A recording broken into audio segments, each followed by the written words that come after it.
Telangana social media వారి ఆధ్వర్యంలో 15 మంది నెటిజన్ టీము ఆదిలాబాద్ జిల్లా 2 రోజుల పర్యటనకు వచ్చి నిన్న 4వ తారీఖు మర్లవాయి, జయూర్ మండల్ మర్లవాయి, పిట్ట సప్త జలపాతాలను సందర్శించడం జరిగింది. నిన్న మొత్తము ఎంతో ప్రయాసాలకు ఓర్చి సుమారు 7-8 కిలోమీటర్లు అడవిలో కష్టమైన రాదర్లో నడిచి గుట్టలు కోనలలో వాటిని డాక్యుమెంటరీ రూపకంగా చిత్రీకరించడం జరిగింది.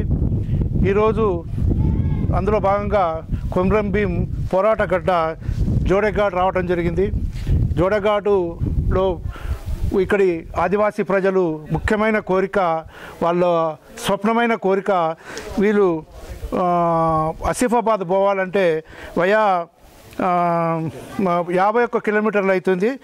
51 కిలోమీటర్లు ఆసిఫాబాద్ పోయవలసి వస్తుంది. అదే డెమిడిగూడ నుండి ఆసిఫాబాద్ పోవాలంటే కేవలం 12 కిలోమీటర్లు అవుతుంది. కానీ 10 కిలోమీటర్ల రోడ్డు ఆల్రెడీ పూర్తి చేయడం జరిగింది. సిరఫ్ ఓన్లీ 2 కిలోమీటర్స్ రోడ్డు కనుక వేస్తే ఈ బోడేగాం చుట్టుపక్కల గ్రామాల ప్రజలు ఆసిఫాబాద్ పోనీకి 12 కిలోమీటర్ల పరిధి డిస్టెన్స్ తోటి ఆసిఫాబాద్ చేరగలుగుతారు. వీళ్ళ చిరకాల వాంచే ఈ రోడ్డు 2 కిలోమీటర్ రోడ్డు కనుక త్వరగా పూర్తి చేసి ఇస్తే వీళ్ళకి ఎంతో ప్రయాణ సౌకర్యము, ప్రతి విషయంలో కూడా వీళ్ళకు మంచి సౌకర్యం ఏర్పడుతుందని వీళ్ళు చాలామంది ప్రతి మనిషి దీన్ని వేడుకుంటూ జరుగుతుంది.